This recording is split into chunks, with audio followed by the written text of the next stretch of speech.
بسم الله الرحمن الرحيم. الحمد لله رب العالمين، والصلاة والسلام على رسوله الكريم، اما بعد۔ اللہ تبارک و تعالیٰ پر حمد و ثنا اور اس کے نبی کریم صلی اللہ علیہ وسلم پر بے شمار بے حد بے عدد درود و سلام۔ آج کی اس ملاقات میں ہماری گفتگو جس موضوع پر ہوگی وہ ہے باب الخوف من الشرک۔ شیخ الاسلام محمد ابن عبد الوہاب نے ایک باب قائم کیا، ایک مسئلہ ذکر فرمایا، اور وہ یہ الخوف من الشرک، شرک سے ڈرنا۔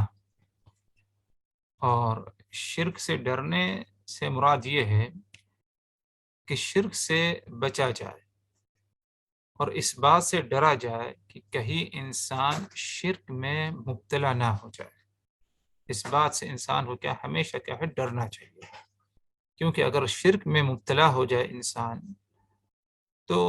اسی پر اگر اس کا خاتمہ بھی ہو جائے تو اس کی آخرت ہے برباد ہے، اور آخرت میں اسے نجات نہیں ہے، خاص طور پر اگر شرک اکبر ہے۔ امام رحمہ اللہ نے، محمد ابن عبد الوہاب رحمہ اللہ نے توحید کی اہمیت، توحید کا مقام و مرتبہ اور توحید کی فضیلت جب بیان کی، اس سے پہلے اب یہ مناسب سمجھا انہوں نے کہ شرک سے ڈرنا اور شرک سے پرہیز کرنا، اس کے بارے میں بھی بتا دیا جائے۔ اور یہ بے حد ضروری ہے، صرف یہ نہیں کہ انسان کسی مسئلے کا صرف ایک ہی پہلو بیان کرے، بلکہ اس کا مثبت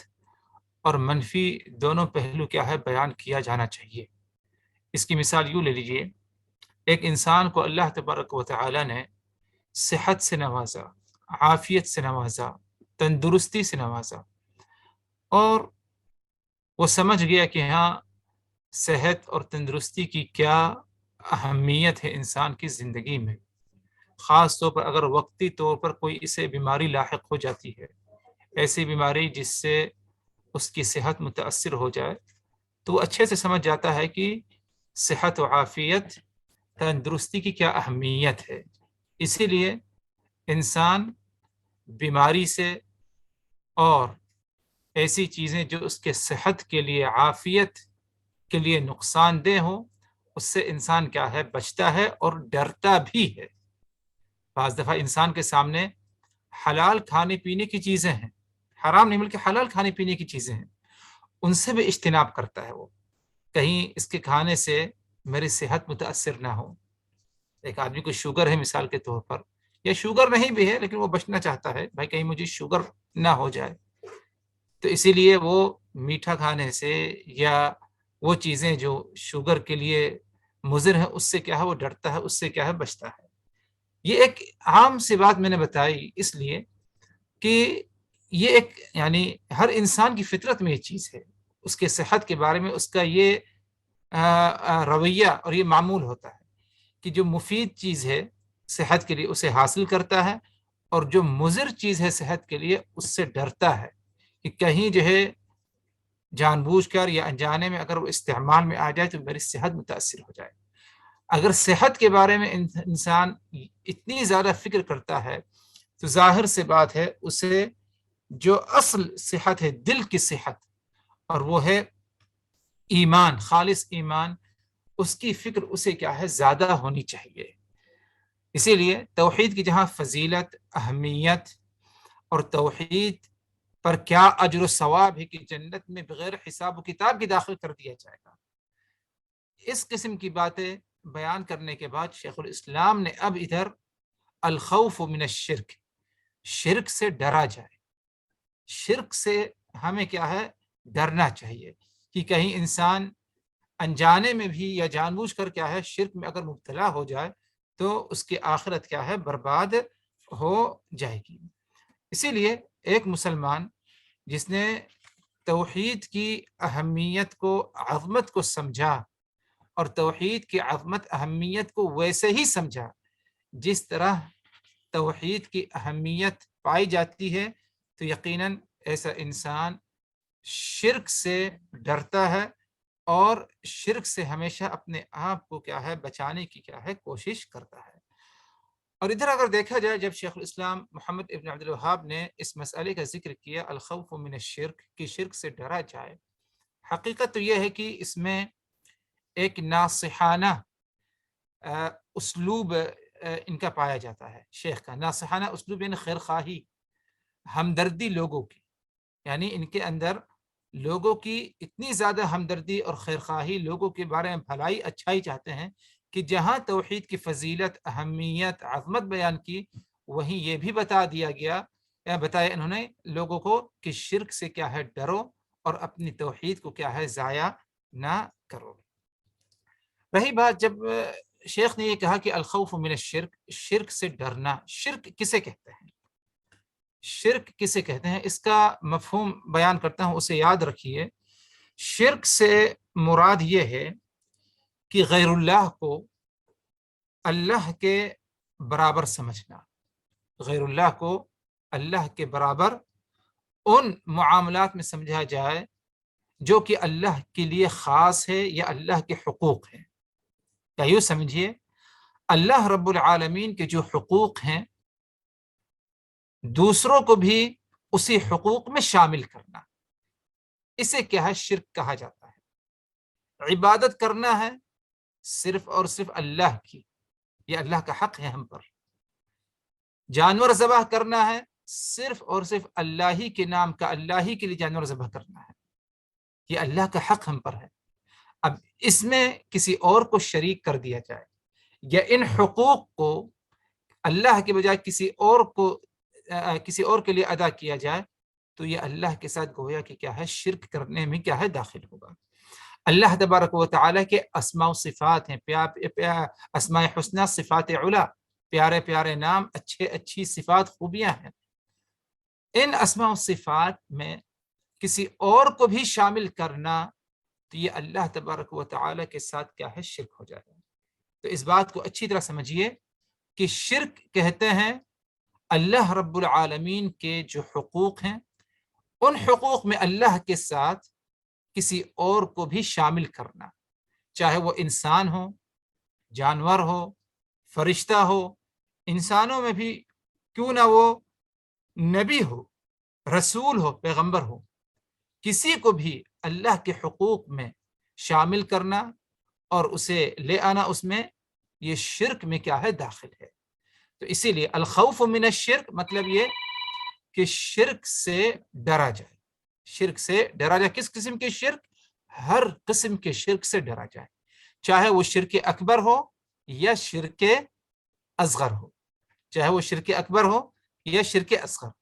کیونکہ شرک کی دو اہم قسمیں پائی جاتی ہیں، ایک ہے شرک اکبر اور دوسرا ہے شرک اصغر۔ شرک اکبر انسان کو دین اسلام سے خارج کر دیتا ہے، لیکن شرک اکبر انسان کو دین سے خارج کر دیتا ہے، لیکن شرک اصغر انسان کو دین سے خارج تو نہیں کرتا، لیکن انسان گنہگار ہو جاتا ہے، اور اسے کیا ہے اس کی سزا بھی کیا ہے روز قیامت کیا ہے ملے گی۔ رہی بات شرک اکبر، عام طور پر اگر نصوص یعنی کتاب و سنت میں شرک کا لفظ آئے تو اس کے بارے میں ہمیں یہ سمجھنا چاہیے کہ اس سے مراد شرک اکبر ہے۔ شرک اصغر کہتے ہیں ان کو کہ جن کے بارے میں کتاب و سنت میں ذکر کر دیا گیا ہو کہ اس قسم کا شرک کرنا یہ شرک اصغر میں شمار ہے، جیسے کہ ریاکاری ہے، دکھاوا ہے، یہ سب کیا ہے شرک اصغر میں کیا ہے شامل ہے، نہ کہ شرک اکبر میں اس کو شامل کیا جاتا ہے۔ تو جب کہا ادھر شیخ الاسلام نے الخوف من الشرک، شرک سے ڈرا جائے، تو شرک سے ڈرنے سے مراد ادھر دونوں قسم کی شرک ہے، چاہے وہ شرک اکبر ہو یا شرک اصغر ہو۔ ایک بات اور بتا دیا جائے ادھر کہ شرک سے ڈرنا، جیسے کہ یہ مسئلہ کیا ہے شرک سے ڈرا جائے، ایک بنیادی بات ادھر یہ سمجھنی چاہیے ہر طالب علم کو کہ جس طرح ایک طالب علم نیکی اور بھلائی کے بارے میں معلوم کرتا ہے تاکہ وہ نیکی کرے، بھلائی اچھے کام کریں، اسی طرح طالب علم کو چاہیے کہ جو برائیاں ہیں اور غلط کام ہیں ان کے بارے میں بھی اسے علم ہونا چاہیے، اور ان برائیوں کے بارے میں علم اس لیے نہیں کہ وہ ارتکاب کرے نعوذ باللہ، بلکہ تاکہ ان برائیوں کو پہچانے، جب پہچانے گا تبھی وہ ان سے کیا ہے بچ سکے گا۔ تو شرک کیا ہے، شرک کی کیا قسمیں ہیں، کون کون سے اعمال شرک میں داخل ہے، ان کے بارے میں ہمیں علم ہونا چاہیے، معلومات ہونی چاہیے، تاکہ ہم ان سے اپنے آپ کو بچائیں۔ حذیفہ ابن الیمان اللہ کے رسول صلی اللہ علیہ وسلم کے صحابہ کرام میں سے ایک عظیم صحابی ہیں، یہ فرماتے ہیں کان الناس یسألون رسول اللہ صلی اللہ علیہ وسلم عن الخیر،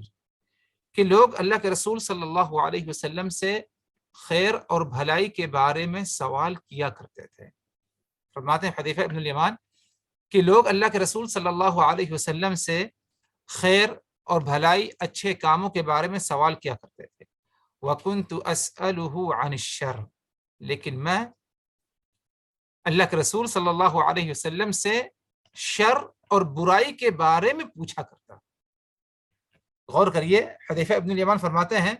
کہ میں اللہ کے رسول صلی اللہ علیہ وسلم سے، صحابہ کرام یا لوگ اللہ کے رسول صلی اللہ علیہ وسلم سے خیر بھلائی اچھے کاموں کے بارے میں پوچھا کرتے تھے، لیکن میں آپ صلی اللہ علیہ وسلم سے شر اور برائیوں کے بارے میں پوچھا کرتا تھا۔ اور اس کی کیا وجہ ہے کہ حذیفہ ابن الیمان اللہ کے رسول سے شر اور برائی کے بارے میں پوچھا کرتے تھے؟ فرماتے ہیں مخافۃ ان اقع فیہ، اس ڈر سے کہ کہیں میں اس شر اور یا کسی برائی میں مبتلا نہ ہو جاؤں۔ اگر میں نے شر کو پہچانا نہیں، برائی کو پہچانا نہیں، تو میں کیسے بچا سکتا ہوں اپنے آپ کو؟ تو میں اس لیے اللہ کے رسول سے شر اور برائی کے بارے میں پوچھا کرتا ہے، تاکہ میں ان سے روکوں، ان سے کیا رک جاؤں اور ان سے کیا ہے اجتناب کروں۔ تو یہ ایک بنیادی بات کہ شرک سے ڈرنا یہ ایک اہم مسئلہ ہے، اس مسئلے کو معمولی نہ سمجھا جائے، اس مسئلے کو معمولی نہ سمجھا جائے۔ اسی لیے اگر آج دیکھا جائے، ایک طبقہ ایسا ہے مسلمانوں میں جو توحید کو پہچانتا ہے کہ ایک اللہ کی عبادت کی جائے، کلمہ لا الہ الا اللہ کے بڑے بڑے وظائف وہ پڑھتا ہو اور توحید کا نام بھی لیتا ہو، لیکن اگر حقیقت میں دیکھا جائے تو اس کے اندر بہت سارے ایسے اعمال پائے جاتے ہیں جو کہ شرک میں شمار ہوتا ہے، اسے اس کے بارے میں معلوم نہیں ہے کہ یہ شرک ہے، کیونکہ کبھی سیکھا ہی نہیں یا کبھی معلوم ہی کرنے کی کوشش نہیں کی اس نے۔ تو جس طرح توحید کی فکر ہو ہمیں کہ ہم توحید کو حاصل کریں اور اس کے لیے ضروری ہے کہ توحید کو پہچانیں، اسی طرح ہمیں یہ بھی فکر ہونا چاہیے کہ ہم اپنے آپ کو شرک سے روکیں، لیکن شرک سے ایسے ہی نہیں روکا جا سکتا، اپنے آپ کو اس وقت تک نہیں روک سکتے جب تک ہم شرک کو پہچانیں نہ۔ اور شرک یہ ہے کہ اللہ رب العالمین کی جو حقوق ہیں، ان حقوق میں اللہ کے علاوہ کسی اور کو شامل کرنا، کسی اور کے لیے وہ حق سمجھنا، یہ شرک میں کیا ہے داخل ہے، اور اسی کو کیا ہے شرک کہا جاتا ہے۔ اور شرک سے ڈرنا حقیقی معنوں میں اس وقت تک نہیں ہو سکتا میرے بھائی اور دوستو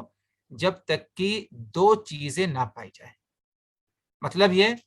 شرک سے ڈرنا یہ نہیں کہ ہم صرف زبان سے کہتے ہیں ہم شرک سے ڈرتے ہیں، بلکہ دو چیزیں جب تک نہیں پائی جائیں گی ہمارے اندر، اس وقت تک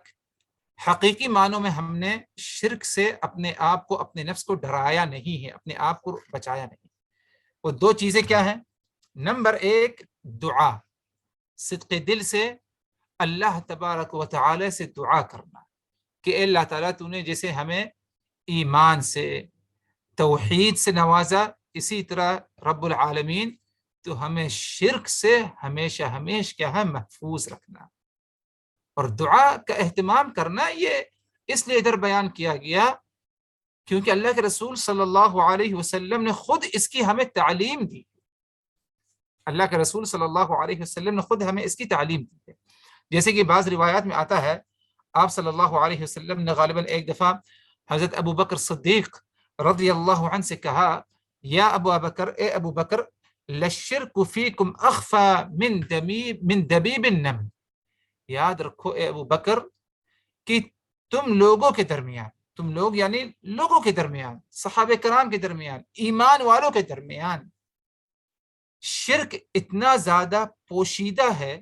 یعنی چھپی ہوئی چیز ہے، جس طرح دبیب النمل کہتے ہیں چونٹی کی آہٹ، جب چونٹی چلتی ہے ہم اس کی آواز نہیں محسوس کرتے جب تک ہم اس کو دیکھ نہ لیں، وہ بھی بہت غور سے دیکھنا پڑتا ہے، خاص طور پر چھوٹی چونٹی۔ فرماتے ہیں جس طرح یہ ایک پوشیدہ چیز ہے، کوئی بہت اس کی آواز آہٹ تمہیں محسوس نہیں ہوتی، اس سے بھی زیادہ پوشیدہ شرک تمہارے اندر کیا ہے، گھومتا رہتا ہے، پایا جاتا ہے۔ تو گویا کہ جس طرح انسان چونٹی سے اپنے آپ کو یعنی محفوظ رکھتا ہے، اور کسی جگہ اگر اسے یہ شبہ ہے کہ ہاں ادھر چونٹیاں وغیرہ پائی جاتی ہیں تو ادھر بہت غور و فکر کرتا ہے، بہت اپنے آپ کو بچاتا ہے، اس سے اپنے آپ کو دور رکھنا چاہتا ہے، چونٹیوں کی صفائی کرنا چاہتا ہے۔ تو یہی معاملہ انسان کو شرک کے بارے میں بھی کیا ہے، سوچنا چاہیے۔ آپ صلی اللہ علیہ وسلم نے دوبارہ پھر قسم کھا کر کے کہا والذی نفسی بیدہ، اس ذات کی قسم جس کے ہاتھوں میں میری جان ہے، لشرک اخفی من دبیب النمل، شرک کا معاملہ ایسا ہے کہ وہ اتنا زیادہ پوشیدہ طور پر ہے تمہارے درمیان آ جائے گا کہ جس طرح چونٹی کی آہٹ تمہیں محسوس نہیں ہوتی کہ چونٹی چل رہی ہے، آ رہی ہے تمہیں کاٹنے کے لیے، تمہارے کھانے میں، تمہارے میٹھے میں آنے کے لیے، تمہیں معلوم نہیں پڑتا، یہی معاملہ اس سے بھی زیادہ کیا ہے، خطرناک کیا ہے، شرک کا کیا ہے، پایا جاتا ہے۔ آگے اللہ کے رسول صلی اللہ علیہ وسلم فرمایا الا ادلک علی شیء اذا فعلته ذهب عنك قلیلہ وکثیرہ، اے ابو بکر کیا میں تمہیں ایک ایسا عمل، ایک ایسا نسخہ، ایک ایسا وظیفہ نہ بتاؤں کہ اگر تم نے اس کا اہتمام کیا تو چاہے چھوٹا شرک ہو یا بڑا شرک ہو، قلیل ہو شرک یا زیادہ مقدار میں شرک ہو، تو تم اس سے کیا ہے، اپنے آپ کو کیا ہے، بچا سکو گے۔ وظیفہ، وہ عمل کیا ہے، وہ دعا ہے، جیسے کہ اللہ کے رسول نے بتایا اس طرح اللہم انی اعوذ بک ان اشرک بک وانا اعلم واستغفرک لما لا اعلم۔ یہ دعا آپ صلی اللہ علیہ وسلم نے بتائی شرک سے بچنے کی، اور بات کیا چل رہی ہے، شرک سے ڈرنا، اور اس وقت تک حقیقی معنوں میں شرک سے ڈرا نہیں جا سکتا جب تک کہ دو چیزیں نہ پائی جائیں۔ پہلی چیز کیا ہے، دعا ہے، اور اللہ کے رسول نے ادھر ابو بکر صدیق کو دعا سکھائی کہ اللہم انی اعوذ بک ان اشرک بک وانا اعلم واستغفرک لما لا اعلم۔ اے اللہ، میں علم رکھتے ہوئے، جانتے ہوئے شرک کا ارتکاب کر لوں، یا شرک میرے اندر آ جائے، مجھے اس کے بارے میں معلوم ہے، میں نے اپنے آپ کو بچایا نہیں، اے اللہ تعالیٰ اگر اس قسم کا معاملہ میرے اندر پایا جائے، اعوذ بک، میں تیری پناہ طلب کرتا ہوں تجھ سے کہ تو مجھے اپنی پناہ میں، اپنی حفاظت میں رکھ لے، اس موقع سے اور ایسے مرحلے سے تو مجھے بچائے اے اللہ کہ میں جانتے ہوئے، علم رکھتے ہوئے شرک میں مبتلا ہو جاؤں۔ آگے دعا کا ایک دوسرا حصہ وَأَسْتَغْفِرُكَ لِمَا لَا أَعْلَمُ، اے اللہ تعالیٰ لا علمی کی بنا پر اگر شرک کا میں نے ارتکاب کر لیا، چاہے وہ شرک اکبر ہو، شرک اصغر ہو، ریاکاری ہے، دکھاوا ہے، وغیرہ وغیرہ جو شرک اقسام پائے جاتے ہیں، اے اللہ تعالیٰ اگر لا علمی میں، انجانے میں مجھ سے کچھ ہو جائے تو اے اللہ تعالیٰ تو میری کیا ہے، مغفرت فرما دینا، میں اس سے استغفار کرتا ہوں۔ تو یہ ایک مثال دی، اور بہت ساری مثالیں پائی جاتی ہیں جن سے یہ بات ثابت ہوتی ہے کہ دعا کرنا یہ شرک سے بچنے کے لیے یہ ایک پہلا عمل ہے۔ دوسرا عمل یہ ہے بندہ شرک کو پہچانے کہ شرک کیا ہے، تاکہ شرک سے اپنے آپ کو روک سکے، جیسے کہ آگے نصوص آئیں گے اس بارے میں، اور بات گزر بھی چکی ہے کہ شرک کو پہچاننا تاکہ شرک کو اپنے آپ کو شرک سے روکا جائے، یہ کتنی اہم چیز ہے، اس کے بارے میں بات بھی گزر چکی ہے کچھ دیر پہلے۔ تو جب تک یہ دو چیزیں نہ پا جائیں، پہلی چیز ہے دعا کا اہتمام، کیا دعا، اے اللہ تعالیٰ تم مجھے شرک سے بچا، صدق دل سے انسان دعا کرے، اور خاص طور پر اس سلسلے میں جو اللہ کے رسول نے ابو بکر صدیق کو دعا سکھائی اور اسے دوسری مسنون دعا ہیں ان کا اہتمام کرے تو یہ زیادہ جو ہے بہتر ہوگا، دعا کا اہتمام کیے۔ اور اسی طرح دوسری چیز کہ بندہ شرک کو پہچانے۔ آج ہو سکتا ہے میں آپ کوئی اور یہ شرک کو پہچانتا ہوگا، پہچاننے کی کوشش کرتا ہے، اور اسی لیے تاکہ اس سے اپنے آپ کو روک کے رکھے، لیکن کیا ہم نے دعا کا اہتمام کیا ہے یا نہیں کیا ہے؟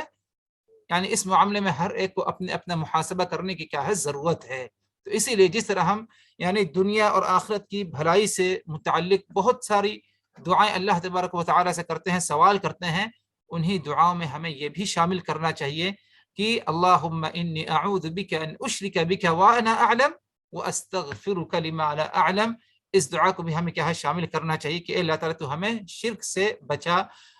اگر میں جانتے ہوئے کرتا ہوں تو مجھے اپنی حفاظت میں رکھ، اس سے روک، اور اگر انجانے میں نے کر دیا اے اللہ تعالیٰ تو اس میں کیا ہے میری کیا ہے مغفرت فرمانا. اس سلسلے میں یعنی شرک سے ڈرا جائے، شیخ الاسلام محمد ابن عبد الوہاب نے چند نصوص کا ذکر کیا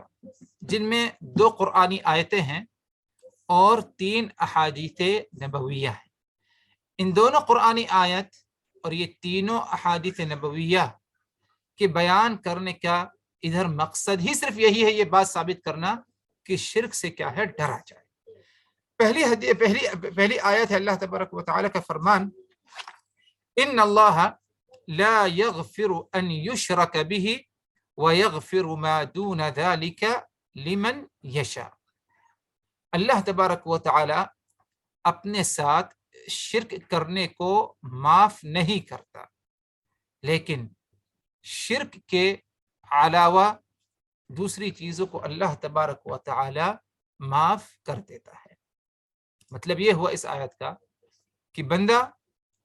بہت ساری نافرمانیاں کر بیٹھتا ہے، گناہ کرتا ہے، غلط اعمال کا ارتکاب کرتا ہے. اگر ان نافرمانیوں میں اس نے شرک کو بھی شامل کیا یا شرک اس میں پایا جاتا ہے تو اللہ تبارک و تعالی کبھی بھی شرک کو معاف نہیں کرے گا. اگر اس کی موت اسی پر آ جائے تو یہ ایک بنیادی سبب اور بنیادی وجہ بنے گی جنت سے دور رکھنے کو، بلکہ جہنم میں بندہ کیا ہے داخل ہو جائے گا. بلکہ بعض روایات میں آتا ہے کہ ایک مشرک شخص جو شرک کا ارتکاب کرتا ہے اس کے اور جہنم کے درمیان کوئی چیز رکاوٹ نہیں ہے سوائے موت کے. بعض نصوص میں آتا ہے اللہ کے رسول کے فرمان کے مطابق کہ بندہ اگر شرک کا ارتکاب کر رہا ہے، مشرک ہے وہ، اور ایک دوسرے جانب آگ ہے جہنم کی آگ، تو اس میں وہ داخل ہو جائے کوئی چیز رکاوٹ نہیں بنتی، صرف اور صرف موت. یعنی موت کے آتے ہی بندے کو اس کے شرک کیا ہے اسے فوراً کیا ہے سزا ملنا شروع ہو جائے گی. تو کہنے کا مطلب ادھر یہ کہ اللہ رب العالمین نے فرمایا کہ ان اللہ لا یغفر ان یشرک بہ، کہ اللہ تبارک و تعالی اپنے ساتھ شرک کرنے کو معاف نہیں کرتا. تو بندے کی اگر موت شرک ہی پر آ جائے تو اللہ اسے معاف نہیں کرے گا، بلکہ اسے جہنم میں داخل ہونا ہی پڑے گا. ہاں یہ بات الگ ہے کہ اگر موت سے پہلے اس نے صدق دل سے توبہ کر لیا اور ایمان لے آیا، شرک سے اپنے آپ کو پاک کر لیا، صاف کر لیا اپنے آپ کو، توبہ کے ذریعے صدق دل سے توبہ کیا، اس کے بعد اگر اس کا خاتمہ ہو تو ظاہر سی بات اللہ تبارک و تعالیٰ اسے کیا ہے معاف ضرور فرمائے گا. ورنہ توبہ کیے بغیر اگر شرک ہی پر اس کی موت آ جائے گی تو کوئی امید نہیں رکھی جا سکتی کہ اللہ تبارک و تعالیٰ اسے کیا ہے معاف فرمائے گا. آگے فرمائے اللہ نے وَيَغْفِرُ مَا دُونَ ذَلِكَ لِمَن يَشَاءُ. ہاں شرک کے علاوہ کوئی بھی گناہ ہو اللہ تبارک و تعالی اسے کیا ہے معاف کر دے گا. اور ادھر معافی کے 2 طریقے ہو سکتے ہیں. ایک تو یہ کہ اللہ تبارک و تعالی غفور الرحیم ہے، کسی نیکی کسی بھلائی کو دیکھتے ہوئے یا اللہ بہتر جانتا ہے کس بنا پر اسے کوئی بھی برائی اس کے اندر ہو لیکن شرک نہیں پائے گا، اللہ اسے تمام گناہ اس کے کیا ہے معاف فرما دے گا اور جنت میں داخل کر دے گا. ایک دوسرا پہلو ادھر یہ ہو سکتا ہے معافی کا، وہ یہ کہ اسے اس کے گناہ کے مطابق سزا دی جائے گی، لیکن وہ سزا پا لینے کے بعد اس کی مغفرت، اس کی معافی ہوگی اور اس کے بعد اسے کیا ہے جنت میں داخل کر دیا جائے گا. دونوں مفہوم اس میں کیا ہے شامل ہیں. تو اس آیت کا ذکر کرنا ادھر صرف یہی بتانا مقصد ہے شیخ الاسلام کا کہ اگر تمام گناہوں کے بارے میں امید کی جا سکتی ہے اللہ مغفرت درگزر کا معاملہ کر سکتا ہے سوائے شرک، تو ظاہر سی بات ہے ہمیں اس سے کیا ہے ڈرنے کی ضرورت ہے کہ شرک سے کیا ہے ڈرا جائے. اور ادھر یعنی کیا شرک سے مراد صرف شرک اکبر ہے یا کہ شرک اصغر ہے؟ اس میں یعنی اس آیت کی تفسیر میں بعض اہل علم نے کہا کہ اس سے مراد صرف اور صرف شرک اکبر ہے، لیکن بعض نے کہا کہ اس میں شرک اکبر بھی ہے اور شرک اصغر بھی اس میں کیا ہے داخل ہے. لیکن اتنا ضرور ہے کہ اگر شرک اصغر ہم کہیں اس میں شامل ہے تو اتنا ضرور ہے کہ شرک اصغر میں ہمیشہ ہمیشہ کے لیے کوئی جہنم میں داخل نہیں کیا جائے گا، بلکہ سزا پوری جب اس کی ہو جائے گی تو اس کے بعد اسے کیا ہے جنت میں پہنچا دیا جائے گا. تو اسی لیے جہاں تک یعنی راجح کو لگتا ہے اس سلسلے میں یہی کہ اس آیت میں جو شرک کا ذکر ہے اس سے مراد شرک اکبر ہے، نہ کہ شرک اصغر ہے. قرآن مجید میں ایک آیت کریمہ ہے سورہ الزمر میں، اس آیت کے بارے میں بتا دیا جائے. اللہ تبارک و تعالی کا فرمان قل یا عبادی الذین اسرفوا علی انفسهم لا تقنطوا من رحمت اللہ ان اللہ یغفر الذنوب جميعا. اے میرے بندے، اے میرے نبی، آپ ان کو کہہ دیجئے کہ اے میرے بندو جنہوں نے اپنے نفس پر گناہوں کے ذریعے زیادتی کی ہے وہ اللہ کی مغفرت سے مایوس نہ ہوں، کیونکہ اللہ تبارک و تعالی تمام گناہوں کو معاف فرما دیتا ہے. تمام گناہوں کو، یغفر الذنوب جمیعا، جمیعا تمام گناہوں کو، اس میں گویا کہ شرک بھی داخل ہے. اور آیت جس سے پہلے جو شیخ الاسلام نے اس کا ذکر کیا اس میں کیا ہے کہ اللہ سارے گناہوں کو معاف فرما دے گا سوائے کس کو؟ شرک کو. تو ادھر بعض لوگوں نے اشکال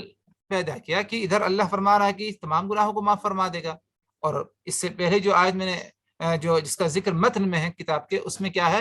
کہ شرک کو معاف نہیں کرتا. تو اس میں کوئی تعارض نہیں، کوئی ٹکراؤ نہیں ہے، کیونکہ یہ جو آیت ہے سورہ زمر اس میں ہم غور کریں اللہ نے کیا فرمایا کہ اے میرے بندو تم اللہ کی رحمت سے مایوس نہ ہو، یعنی تم توبہ استغفار کرو، اللہ تم پر رحم فرمائے گا. ظاہر سی بات ہے اگر شرک کبھی کسی نے ارتکاب کیا ہے، اس نے صدق دل سے توبہ استغفار کیا تو اللہ تبارک و تعالی اسے بھی کیا ہے معاف فرما دے گا. تو ان دونوں آیتوں میں کوئی ٹکراؤ نہیں ہے، کوئی اس طرح کیا ہے نہ سمجھے. آگے بڑھتے ہیں. ایک دوسری آیت جس کا ذکر کتاب میں ہے وہ یہ اللہ تبارک و تعالی کا فرمان وَجْنُبْنِي وَبَنِيَّ أَن نَعْبُدَ الْأَصْنَامَ. یہ ابراہیم علیہ السلام کی دعا کا ایک حصہ ہے. ابراہیم علیہ السلام نے اپنے رب، اپنے پروردگار سے دعا کی، بہت یعنی کئی چیزوں کا جو ہے سوال کیا اللہ تبارک و تعالی سے. قرآن مجید میں ایک مقام سے زیادہ جو ہے ابراہیم علیہ السلام کی دعاؤں کا ذکر ہے، جن میں سے ایک یہ ہے وَجْنُبْنِي وَبَنِيَّ أَن نَعْبُدَ الْأَصْنَامَ. اے اللہ تعالیٰ تو مجھے اور میری اولاد کو، میرے بچوں کو بتوں کی عبادت سے بچا کر کے رکھنا. وجنبنی اجتناب سے ہے،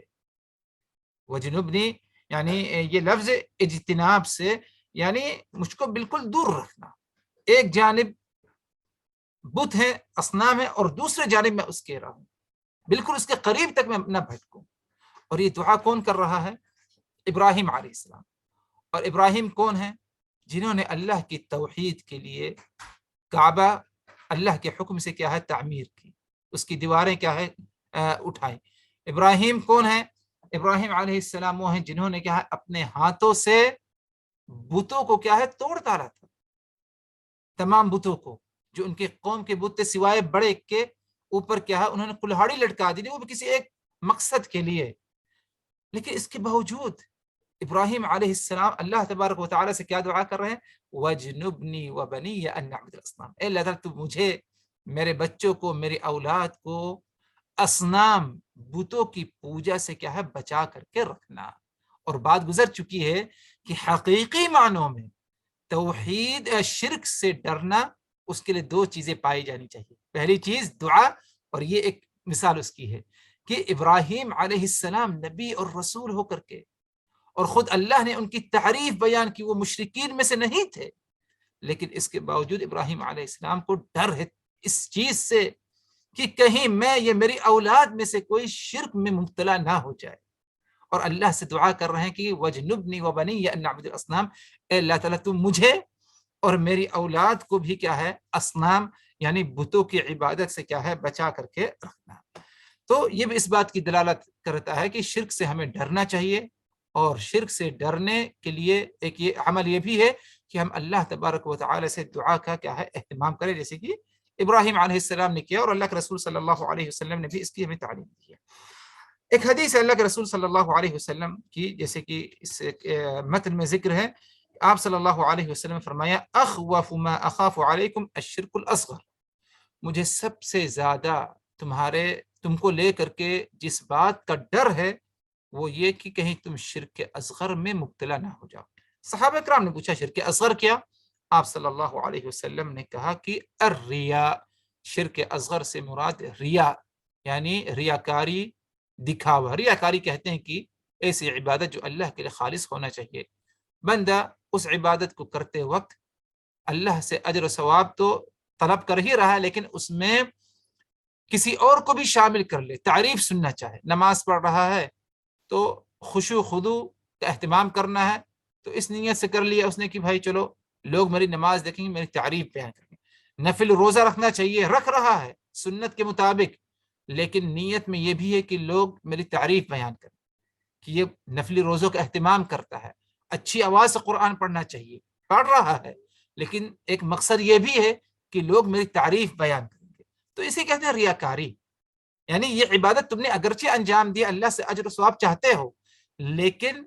نیت خالص نہیں تھی اجر و ثواب، بلکہ ساتھ میں کچھ اور نیت تھی، دکھاوا۔ تو اللہ کے رسول فرماتے ہیں کہ تم کو لے کر کے مجھے جس چیز کے بارے میں سب سے زیادہ ڈر ہے الشرک الاصغر، کہیں تم شرک اصغر میں مبتلا نہ ہو جاؤ۔ اور شرک اصغر سے مراد اللہ کے رسول نے کہا کہ جیسے کہ پوچھا صحابہ کرام نے اس سے مراد کیا، آپ صلی اللہ علیہ وسلم نے کہا الریا، وہ ریاکاری دکھا ہوا ہے۔ اب غور کریے، یعنی سب سے زیادہ اللہ کے رسول کو ڈر اپنی امت کو لے کر کے کس بات پر ہے؟ ریاکاری۔ نہ زنا کے بارے میں کہا، نہ شراب کے بارے میں کہا، نہ گالی گلوچ کے بارے میں کہا، بلکہ جس بات کا ذکر کیا وہ کیا ہے؟ ریا یا شرک اصغر ہے۔ اگر شرک اصغر کے بارے میں اتنا زیادہ ڈر، اور یہ آپ صلی اللہ علیہ وسلم کس کو کہہ رہے ہیں؟ صحابہ کرام کو، یعنی کوئی معمولی لوگ نہیں ہیں، ہم اور آپ جیسے لوگ نہیں ہیں، جو کہ ہم بہت ہی زیادہ، یعنی صحابہ کرام کے زمانے سے بہت ہی بعد کے زمانے میں ہم آئے ہیں۔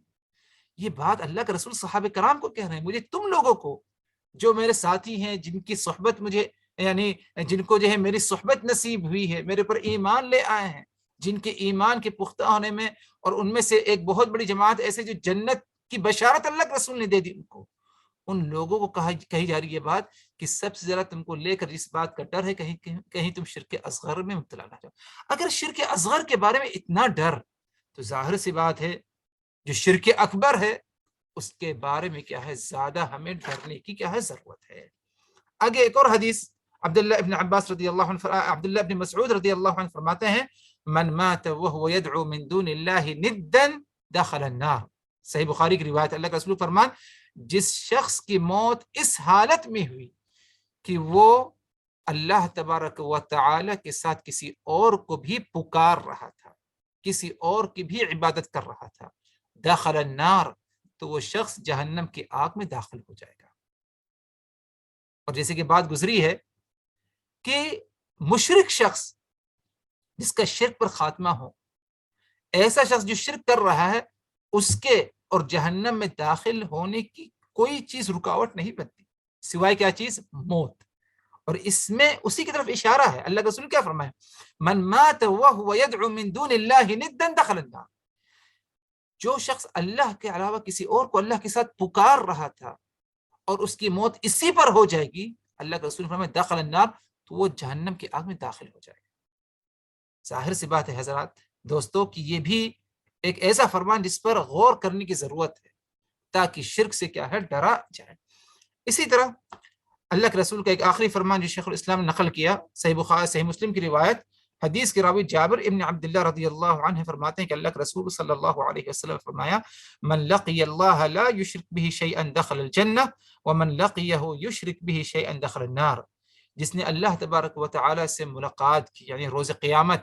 میدان محشر میں اسے پیش کیا گیا، لا یشرک به شیئا، اور وہ اللہ کے ساتھ کسی کو شریک نہیں ٹھہرا تھا، شیئا نکیرہ فی سیاق النفی، اور یہ اسلوب عربی کا شیئا جس طرح یہ اسلوب آیا ہے، یہ افادت ہے، یعنی یہ بتاتا ہے کہ عام ہے، کسی بھی قسم کا شرک نہیں کر رہا تھا بلکہ توحید خالص پر تھا، دخل الجنت، وہ جنت میں داخل ہو جائے گا۔ آگے فرمایا اللہ کے رسول نے وَمَن لَقِيَهُ يُشْرِكْ بِهِ شَيْئًا، اور جو شخص اللہ سے ایسی حالت میں ملاقات کرے کہ اللہ کے ساتھ اس نے کسی کو شریک ٹھہرایا تھا، دخل النار، تو وہ جہنم کی آگ میں داخل ہو جائے گا۔ اس حدیث سے یہ معلوم ہوا کہ جنت موحد سے بالکل قریب ہے، کوئی چیز رکاوٹ نہیں، صرف موت، اور جہنم مشرک سے بالکل قریب ہے، کوئی چیز رکاوٹ نہیں، صرف کیا ہے؟ موت۔ تو اگر معاملہ ایسا ہے تو ظاہر سی بات ہے شرک سے ڈرنا یہ ایک اہم عمل اور ایک اہم بات ہوگی۔ جس طرح توحید کی فکر ہمیں ہے، توحید پر ہم قائم رہنا چاہتے ہیں، اسی طرح شرک سے ڈرنے کی بھی ضرورت ہے، اور ہمیشہ اللہ کے رسول کی اس بات کو ہم اپنے ذہن میں رکھیں۔ اللہ کے رسول فرمایا اخفا من دبیب النمل، کہ چیونٹی کی جو آہٹ ہے چلنے کی، اس کے چلنے کی ہمیں آواز نہیں آتی، اس سے بھی زیادہ پوشیدہ اور مخفی کیا ہے؟ شرک ہے۔ وہ کب آ جائے تم کو جلدی اس کا احساس بھی نہیں ہوگا، اور یہ چیز پائی جاتی ہے۔ یعنی آج ایک چھوٹی مثال دینے اس وقت اپنی بات کو ختم کریں ہم، ہاتھ میں کچھ نہ کچھ جو ہے آج نوجوان طبقہ خاص طور پر پہنتا ہے، گھڑی تو پہننا وہ جائز ہے، ایک مقصد سمجھ میں آتا ہے، وہ گھڑی ہے، لیکن کوئی پٹا رنگ برنگ ہے یا کوئی دھاگا باندھ لیتا ہے یا کوئی پلاسٹک کا دال ہے، اس سے یعنی اگر سوچا جائے کہ بندہ نے کس لیے پہنا ہے، کیا یہ نہیں معلوم اللہ کے رسول صلی اللہ علیہ وسلم نے اس سے ہمیں روکا ہے کیونکہ یہ تمیمہ میں داخل ہے، لیکن لوگوں کو اس کا احساس نہیں، بس یہ کہ بھائی اس سے مجھے سکون ملتا ہے، یا لوگوں کو دیکھتے دیکھتے ہم نے پہن لیا۔ اچھا ٹھیک ہے، لوگوں کو دیکھتے دیکھتے تم نے پہن لیا، آج تو تم نے کسی کی تقلید کر لی کہ ہاں چلو بھائی ایک فیشن بن گیا ہے، لیکن کل یہی چیز کیا ہے؟ تمہارے توحید میں خلل بھی لا سکتی ہے۔ تو اسی لیے بہت سوچ سمجھ کر کے انسان کو جو ہے اس دنیا میں زندگی بسر کرنے کی ضرورت ہے، توحید کو مضبوط کرے اور شرک کو خوب اچھی طرح پہچاننے کی کیا ہے؟ کوشش کرے۔ شرک کو اسی وقت پہچانے گا جب توحید کو مضبوط کرے گا، اس کی توفیق سے اللہ تبارک و تعالی شرک بھی کیا ہے اسے سمجھ میں آئے گا، تو اس سے کیا ہے اپنے آپ کو کیا ہے بچا سکے گا۔ اسی پر اکتفا کرتے ہیں۔ اللہ تبارک و تعالی سے دعا کی الہی ہم نے جو کچھ کہا سنا،